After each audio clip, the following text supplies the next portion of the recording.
Hello everyone, this is my Lowrance HDS 7 with a modified shuttle and also active target, Lowrance active target hooked up. As you can see, I've got a lithium battery up front here.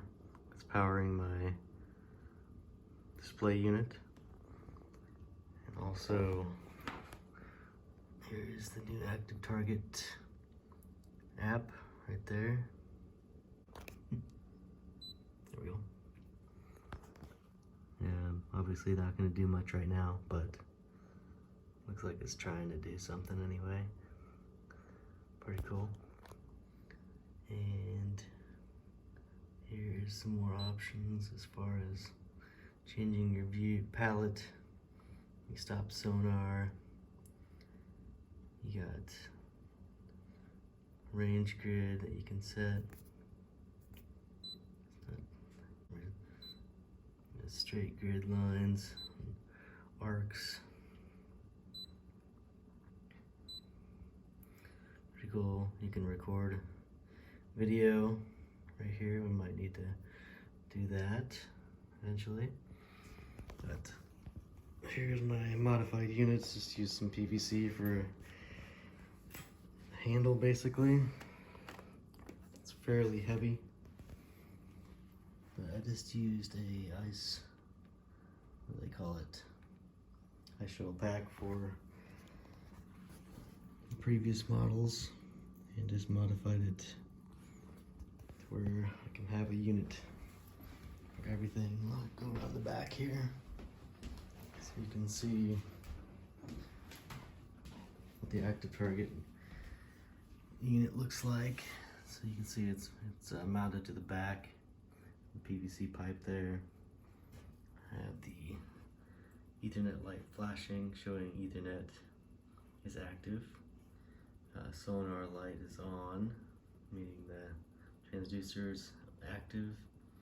And then the power light, it's hard to tell from here, but it's flashing red and green, meaning it's powered on and going.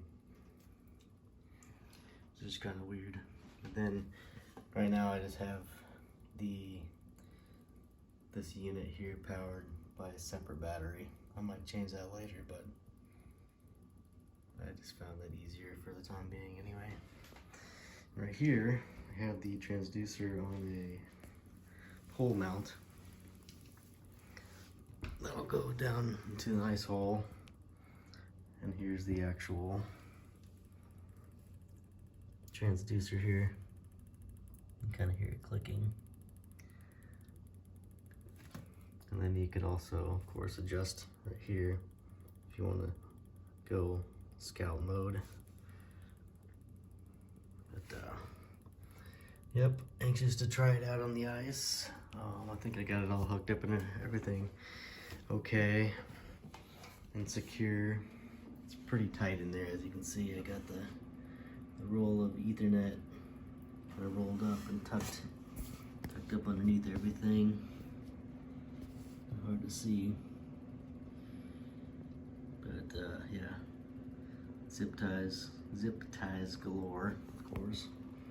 And then I got the battery strapped down along with the connectors, and then power cord secured to the side. And then I'll probably just